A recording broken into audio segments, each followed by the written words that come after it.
യേശുക്രിസ്തുവിൻ്റെ പരിശുദ്ധമായ നാമത്തിൽ എല്ലാ പ്രിയപ്പെട്ടവർക്കും മോർണിംഗ് ഡ്യൂവിൻ്റെ പുതിയൊരു പ്രഭാത വചന ധ്യാനത്തിലേക്ക് സ്വാഗതം. കഴിഞ്ഞ ദിവസങ്ങളിൽ നമുക്ക് വളരെ അനുഗ്രഹിക്കപ്പെട്ട ആത്മീക വചന ചിന്തയിലൂടെ കടന്നുപോകാൻ തക്കോണം ദൈവം നമ്മെ സഹായിച്ചല്ലോ. നമ്മൾ ഈ ദിവസങ്ങൾ ചിന്തിക്കുന്ന ചിന്തയുടെ ഒരു പ്രധാനപ്പെട്ട ചിന്ത എന്ന് പറയുന്നത്, നമ്മളെ ഓരോരുത്തരെയും ദൈവം ആദ്യമേ സ്നേഹിച്ചു. ആ ദൈവത്തിൻ്റെ സ്നേഹത്തോട് നമ്മൾ റെസ്പോണ്ട് ചെയ്യുമ്പോൾ, അഥവാ നമ്മൾ ദൈവത്തെ തിരിച്ച് സ്നേഹിക്കുമ്പോൾ, കഴിഞ്ഞ ദിവസം ഞാൻ നിങ്ങളോട് പറയുകയുണ്ടായി, നമ്മൾ ദൈവത്തെ സ്നേഹിക്കുന്നത് അവൻ്റെ കൽപ്പനകളെ, അവൻ്റെ വചനങ്ങളെ പ്രമാണിക്കുന്നതിലൂടെയാണ്. അങ്ങനെ നമ്മൾ ചെയ്യുമ്പോൾ നമ്മുടെ ജീവിതത്തിലുണ്ടാകുന്ന മാറ്റങ്ങൾ, ആ മാറ്റങ്ങളിലൂടെയാണ് വാസ്തവമായിട്ടും ആ ദൈവത്തിൻ്റെ ആ സ്നേഹത്തോട് നമ്മൾ പ്രതികരിക്കുന്നത് ഫലപ്രദമാണോ ഇല്ലയോ എന്നുള്ളത് നമ്മൾ പ്രധാനമായും മനസ്സിലാക്കുന്നത്. സാധാരണയായിട്ട് നമ്മൾ ദൈവത്തിൽ നിന്നുള്ള സ്നേഹം അനുഭവിക്കുന്നു, നമ്മൾ ദൈവത്തോട് അതിന് നന്ദി പറയുന്നു. പക്ഷേ ദൈവം നമ്മെ സ്നേഹിക്കുമ്പോൾ നമ്മളിൽ നിന്നും ദൈവം എന്താണ് പ്രതീക്ഷിക്കുന്നത്? ആ പ്രതീക്ഷിക്കുന്ന കാര്യങ്ങളെക്കുറിച്ച് തന്നെയാണ് ഞാൻ ഈ ദിവസങ്ങൾ നിങ്ങളുമായി പങ്കിടുന്നത്. അതിൽ വളരെ പ്രധാനപ്പെട്ട ഒരു കാര്യം, ഒരു വ്യക്തി കർത്താവ് യേശുക്രിസ്തുവിനെ താൻ തിരിച്ച് സ്നേഹിക്കുമ്പോൾ, അവൻ ദൈവത്തിൻ്റെ വചനങ്ങളെ പ്രമാണിക്കുമ്പോൾ അവനിൽ ഇദം പ്രഥമമായി സംഭവിക്കുന്ന ഒരു കാര്യമാണ്, അവൻ ദൈവത്തിൻ്റെ മക്കൾ എന്നുള്ള പദവിയിലേക്ക് കടന്നു വരുന്നത്. എങ്ങനെയാണ് നാം ദൈവത്തിൻ്റെ മക്കളാകുന്നു എന്നുള്ളത് നമ്മൾ കഴിഞ്ഞ ദിവസം ചിന്തിച്ചല്ലോ. അവനെ കൈക്കൊണ്ട് അവൻ്റെ നാമത്തിൽ വിശ്വസിക്കുന്ന ഏവർക്കും ദൈവമക്കളാകുവാൻ അവൻ അധികാരം കൊടുത്തു. അങ്ങനെ നമ്മൾ കർത്താവ് യേശുക്രിസ്തുവിനെ സ്വീകരിക്കുന്നതിലൂടെയാണ് നമ്മൾ ഓരോരുത്തരും ദൈവത്തിൽ നിന്നും ജനിക്കുന്നതായ ആ വീണ്ടും ജനനത്തിൻ്റെ അനുഭവത്തിലേക്ക് കടന്നു വരുന്നത്. ഈ വീണ്ടും ജനന അനുഭവത്തിൽ നമ്മുടെ ജീവിതത്തിൽ സംഭവിക്കുന്ന വളരെ പ്രധാനപ്പെട്ട ഒരു കാര്യമാണ്, നമ്മൾ വീണ്ടും ജനിക്കുന്ന ആ സമയം മുതൽ ദൈവത്തിൻ്റെ പരിശുദ്ധ ആത്മാവ് നമ്മുടെ ജീവിതത്തിൽ വസിക്കുവാൻ ആരംഭിക്കും. നമ്മൾ പിന്നീട് ദൈവഭവനം എന്നുള്ളതായ ആ ഒരു അവസ്ഥയിലേക്ക് മാറുകയാണ്. വിശുദ്ധ വേദപുസ്തകത്തിൽ നമുക്ക് വായിക്കാൻ കഴിയുന്നുണ്ട്, നിങ്ങൾ ദൈവത്തിൻ്റെ മന്ദിരമെന്നും ദൈവത്തിൻ്റെ ആത്മാവ് നിങ്ങളിൽ വസിക്കുന്നു എന്നും നിങ്ങൾ അറിയുന്നില്ലയോ? അപ്പോൾ നമ്മൾ ഓരോരുത്തരും ആ വീണ്ടും ജനനത്തിലൂടെ ദൈവത്തിൻ്റെ മന്ദിരം ആയിത്തീരുന്നതായ ആ അനുഭവത്തിലേക്കാണ് നമ്മൾ പ്രവേശിക്കുന്നത്. അപ്രകാരം പ്രവേശിക്കുന്ന ആളുകൾ എപ്പോഴും മനസ്സിലാക്കേണ്ട വളരെ പ്രധാനപ്പെട്ട കാര്യം, ആ ആത്മാവിനാൽ അവർ പിന്നീട് നയിക്കപ്പെടുന്നു എന്നുള്ളതാണ്. അതിനർത്ഥം ദൈവത്തിൻ്റെ മക്കളായി തീരുന്ന ഏതൊരു വ്യക്തിയും നയിക്കപ്പെടേണ്ടത് നമ്മളുടെ സ്വയത്താലല്ല, ബാഹ്യ ചിന്തകളാലോ മറ്റുള്ളവർ പറയുന്നതിനാലോ അല്ല നമ്മൾ നയിക്കപ്പെടേണ്ടത്. നമ്മൾ ഓരോരുത്തരും നയിക്കപ്പെടേണ്ടത് ദൈവത്തിൻ്റെ പരിശുദ്ധ ആത്മാവിനാലാണ് എന്നുള്ള ആ ആത്മീക ചിന്തയിലൂടെയാണ് നമ്മൾ ഇന്നലെ കടന്നു പോകാൻ തക്കണിടയായി തീർന്നത്. അതിൽ വളരെ പ്രധാനപ്പെട്ട ഒരു കാര്യം ഇന്നലെ നമ്മൾ ചിന്തിപ്പാനിടയായി തീർന്നു. പരിശുദ്ധാത്മാവ് നമ്മെ നയിക്കുന്നത് മാനസാന്തരത്തിലേക്ക്. പരിശുദ്ധാത്മാവ് നമ്മെ നയിക്കുന്നതായ വിവിധ പ്രധാനപ്പെട്ട മേഖലകളെക്കുറിച്ചാണ് നമ്മൾ ഇന്നലെ മുതൽ ചിന്തിക്കുവാൻ ആരംഭിച്ചത്. അതിൽ ഇന്നലെ നമ്മൾ ചിന്തിച്ചത്, അവൻ നമ്മെ മാനസാന്തരത്തിലേക്ക് നയിക്കുന്നു. മാനസാന്തരത്തിൻ്റെ ആവശ്യകത, അതിൻ്റെ പ്രാധാന്യം എന്താണ് എന്നുള്ളത് ഞാൻ ഇന്നലെ നിങ്ങളോട് സംസാരിച്ചിരുന്നല്ലോ. അപ്പോൾ നമ്മുടെ ജീവിതത്തിൽ ആ മാനസാന്തരത്തിൻ്റെ ആ അനുഭവം ഉണ്ടാകുന്നത് ദൈവത്തോടുള്ള ബന്ധത്തിൽ ഓരോ ദിവസവും നമുക്ക് പുതുക്കം വരുന്നതായ ആ അനുഭവത്തിലേക്ക് പ്രവേശിക്കാൻ കഴിയും. പലപ്പോഴും പല ആളുകൾക്കും മാനസാന്തരം ആവശ്യമില്ല എന്നുള്ള ചിന്തയിലേക്ക് കടന്നു വരാറുണ്ട്. അതിൻ്റെ ഒരു പ്രധാനപ്പെട്ട കാരണം അവരുടെ ഉള്ളിൽ ദൈവത്തിൻ്റെ പരിശുദ്ധാത്മാവ് ഇല്ല എന്നുള്ളതാണ്. ഞാൻ ഇന്നലെ പറയുകയുണ്ടായല്ലോ, ക്രിസ്ത്യാനികൾ പോലും മദ്യപിക്കുന്നവരായ ആളുകളുണ്ട്. അതിൽ അവർക്ക് ഒട്ടും തന്നെ പശ്ചാത്താപമില്ല. എന്തുകൊണ്ട് പശ്ചാത്താപമില്ല? അവർ പേരിൽ മാത്രമേ ക്രിസ്ത്യാനി ആയിരിക്കുന്നുള്ളൂ. ദൈവത്തിൻ്റെ പരിശുദ്ധാത്മാവ് അവരെ ഗൈഡ് ചെയ്യുന്നില്ല. ഒരുപക്ഷെ നിങ്ങൾ മദ്യപിക്കാത്ത ഒരു വ്യക്തിയായിരിക്കാം, അല്ലെങ്കിൽ മറ്റ് സിഗരറ്റ് വലി പോലെയോ, അല്ലെങ്കിൽ ദൈവത്തിൻ്റെ മന്ദിരമാകുന്ന നമ്മുടെ ശരീരത്തെ നശിപ്പിക്കുന്നതായ ഇങ്ങനെയുള്ള വളരെ മോശമായ പ്രവൃത്തികൾ നമ്മുടെ ഉള്ളിൽ ഉണ്ടാകാം. പക്ഷെ അത് ഓർത്ത് നമുക്ക് പശ്ചാത്തപിക്കാൻ കഴിയാതിരിക്കുമ്പോൾ അതിനർത്ഥം നമ്മുടെ ഉള്ളിൽ ദൈവത്തിൻ്റെ ആത്മാവ് ഇല്ല എന്നുള്ളതാണ്. ചില ആളുകളൊക്കെ ചോദിക്കാറുണ്ട്, മദ്യപിച്ചാൽ എന്താണ് കുഴപ്പം? എന്നിട്ട് അവരെന്താ പറയുന്നത്?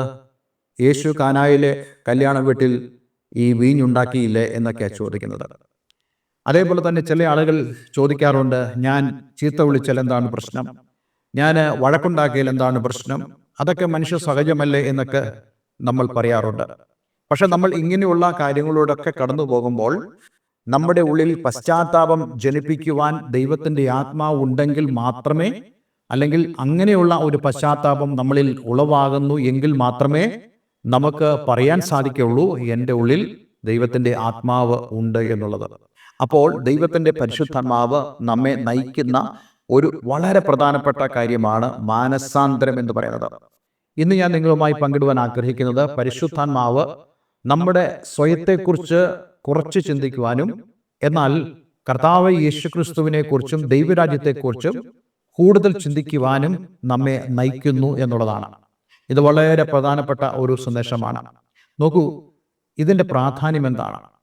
സാധാരണയായിട്ട് മനുഷ്യ സഹജമായൊരു കാര്യം, നമ്മൾ സ്വയത്തെക്കുറിച്ച് കൂടുതൽ ചിന്തിക്കുന്നവരാണ്, നമ്മെക്കുറിച്ച് തന്നെ കൂടുതൽ ചിന്തിക്കുന്നവരാണ്. ഞാൻ സാധാരണ പറയാറുണ്ട്, ഒരു സദ്യക്കിരുന്നാൽ നമ്മൾ നമ്മളുടെ മുമ്പിൽ ഇരിക്കുന്നതായ ആ ഇലയിൽ അല്ലെങ്കിൽ ആ പാത്രത്തിൽ ആഹാരം വിളമ്പുന്നതിനേക്കാൾ ഉപരിയായി നമ്മൾ നോക്കുന്നത് മറ്റുള്ളവൻ്റെ ആ പാത്രത്തിലോ അല്ലെങ്കിൽ ഇലയിലോ ആയിരിക്കും. എന്താണ് അതിൻ്റെ കാരണം? അത് മനുഷ്യൻ്റെ ഒരു സ്വാഭാവികമായ സ്വഭാവമാണ്. ആ സ്വഭാവം എന്താണ് സൂചിപ്പിക്കുന്നത്? എനിക്ക് മറ്റുള്ളവനേക്കാൾ കൂടുതൽ എനിക്ക് വേണം, എനിക്ക് കൂടുതൽ ആഹാരം വേണം, എനിക്ക് കൂടുതൽ സമ്പത്ത് വേണം, മറ്റുള്ളവനേക്കാൾ കൂടുതൽ നന്നായി ജീവിക്കുവാൻ എനിക്ക് കഴിയണം എന്നുള്ള ആ സ്വയത്തിൻ്റെ ചിന്തയിൽ നിന്നുമാണ് ഇതെല്ലാം തന്നെ കടന്നു വരുന്നത്. അപ്പോൾ ശ്രദ്ധിക്കണമേ, ദൈവത്തിൻ്റെ പരിശുദ്ധാത്മാവ് നമ്മെ എങ്ങോട്ടാണ് നയിക്കുന്നത്? നമ്മുടെ സ്വയത്തെക്കുറിച്ച് വളരെ കുറച്ച് ചിന്തിക്കുവാനും അതേ കർത്താവ് യേശുക്രിസ്തുവിനെ കുറിച്ചും അവൻ്റെ രാജ്യത്തെയും കുറിച്ച് കൂടുതൽ ചിന്തിക്കുവാൻ. അതായത് നമ്മളുടെ ചിന്തകൾ എപ്പോഴും ദൈവരാജ്യത്തെക്കുറിച്ചുള്ള, യേശുക്രിസ്തുവിനെ കുറിച്ചുള്ള ചിന്തകൾ കൊണ്ട് നിറഞ്ഞതായിരിക്കണം. പക്ഷെ ഒരിക്കലും ദൈവത്തിൻ്റെ വചനം നമ്മളുടെ സ്വയത്തെക്കുറിച്ച് നമ്മൾ ചിന്തിക്കരുതെന്ന് പറയുന്നില്ല. പക്ഷെ അത് താരതമ്യം ചെയ്യുമ്പോൾ ദൈവരാജ്യവും കർത്താവ് യേശുക്രിസ്തുവിനേക്കാൾ കുറച്ചേ നമ്മൾ ചിന്തിക്കാവൂ എന്നുള്ളതാണ്. കർത്താവ് യേശുക്രിസ്തു ഈ പറവകളെക്കുറിച്ച്, കാക്കകളെക്കുറിച്ചൊക്കെ പറയുമ്പോൾ അവ വിതയ്ക്കുന്നില്ല, കൊയ്യുന്നില്ല, കളപ്പുരയിൽ കൂട്ടിവെക്കുന്നില്ല എന്നൊക്കെ പറഞ്ഞിട്ട് അവയ്ക്ക് വേണ്ടതെല്ലാം ദൈവം ഒരുക്കുന്നു എന്നുള്ളതിനെ കുറിച്ചാണ് പറയുന്നത്. അതായത് സ്വയത്തിന് വളരെ പ്രാധാന്യം കൊടുക്കാത്തതായ ജീവിവർഗങ്ങളെക്കുറിച്ചാണ് അവിടെ യേശുക്രിസ്തു പറയുന്നത്. പക്ഷെ മനുഷ്യൻ അങ്ങനെയല്ല. മനുഷ്യൻ അവൻ്റെ സ്വയത്തിന് അവൻ വളരെയധികം പ്രാധാന്യം കൊടുക്കുന്നു. അപ്പോൾ ദൈവത്തിൻ്റെ പരിശുദ്ധാത്മാവ് നമ്മെ സ്വഭാവ രൂപീകരണത്തിലേക്ക് കൊണ്ടുപോകുന്നത് നമ്മുടെ സ്വയത്തെക്കുറിച്ച് വളരെ കുറച്ച് ചിന്തിക്കുവാനും അതേ കർത്താവ് യേശുക്രിസ്തുവിനെ കുറിച്ചും അവൻ്റെ രാജ്യത്തെക്കുറിച്ചും കൂടുതൽ ചിന്തിക്കുവാനുമാണ്.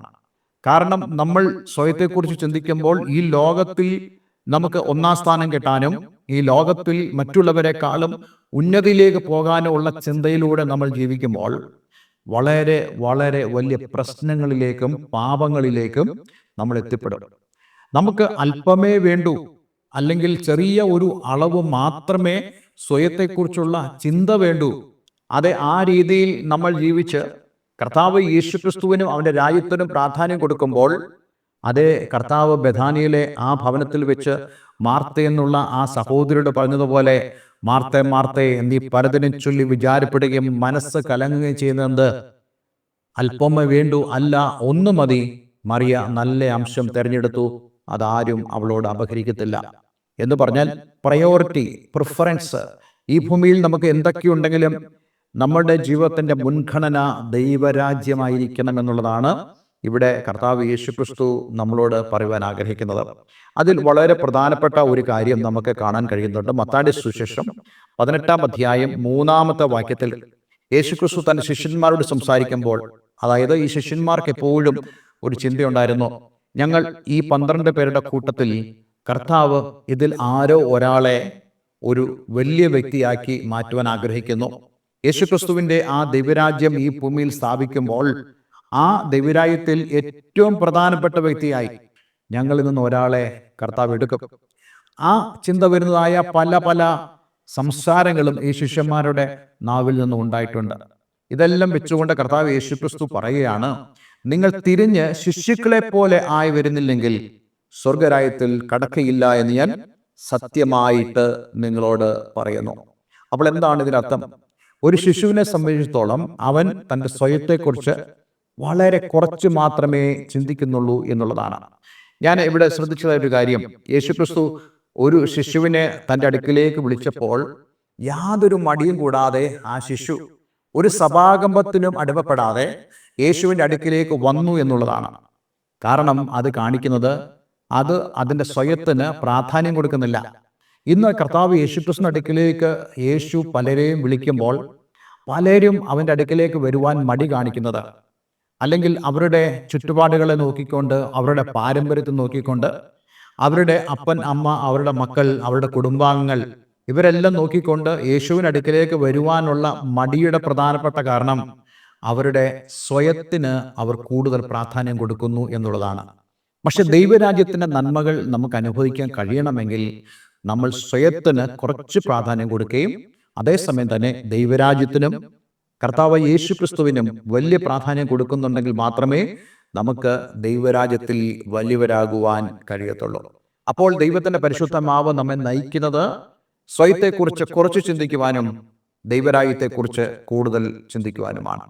മത്തായി 18:4 ഇപ്രകാരം വായിക്കുന്നു: ആകയാൽ ഈ ശിശുവിനെ പോലെ തന്നെത്താൻ താഴ്ത്തുന്നവൻ സ്വർഗരാജ്യത്തിൽ ഏറ്റവും വലിയവൻ ആകുന്നു. നോക്കൂ, തന്നെത്താൻ താഴ്ത്തുന്നതായ അനുഭവം, സ്വയത്തിന് പ്രാധാന്യം കുറച്ച് കാണിക്കുമ്പോൾ മാത്രമേ നമുക്ക് പറയാൻ സാധിക്കത്തുള്ളൂ ഞാൻ എന്നെ തന്നെ താഴ്ത്തുന്നു എന്നുള്ളത്.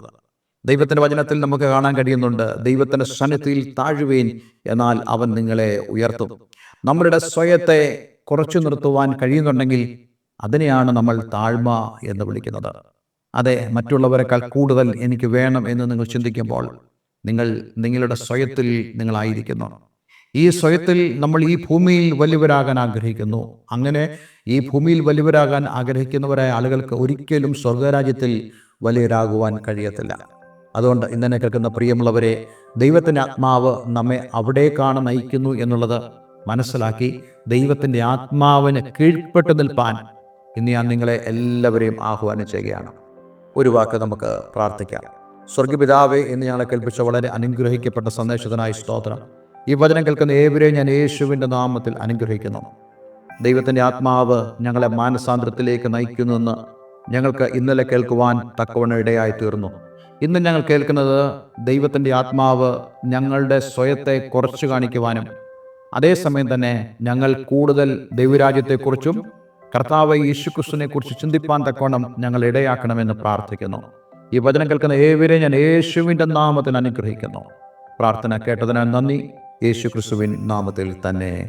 ആമേൻ, ആമേൻ. ഇന്നത്തെ വേദവചനം നിങ്ങളുടെ ജീവിതത്തിൽ വളരെ അനുഗ്രഹപ്രദമായി തീർന്നു എന്ന് ഞാൻ വിശ്വസിക്കുന്നു. ദയവായി ഈ സ്ക്രീനിൽ കാണുന്ന ഫോൺ നമ്പറുകളിൽ ഞങ്ങളെ വിളിക്കാവുന്നതാണ്. ഞങ്ങളുടെ ആത്മീയമായ കൂട്ടായ്മയിലേക്ക് നിങ്ങളെ ഞങ്ങൾ സഹർഷം സ്വാഗതം ചെയ്തുകൊള്ളുന്നു. കൂടുതൽ വചന പഠനത്തിനും ആത്മീയമായ കൂട്ടായ്മയ്ക്കും നിങ്ങൾക്ക് വിളിക്കാവുന്നതാണ്. എല്ലാവരും ദൈവം അനുഗ്രഹിക്കട്ടെ. Have A nice day. God bless you all.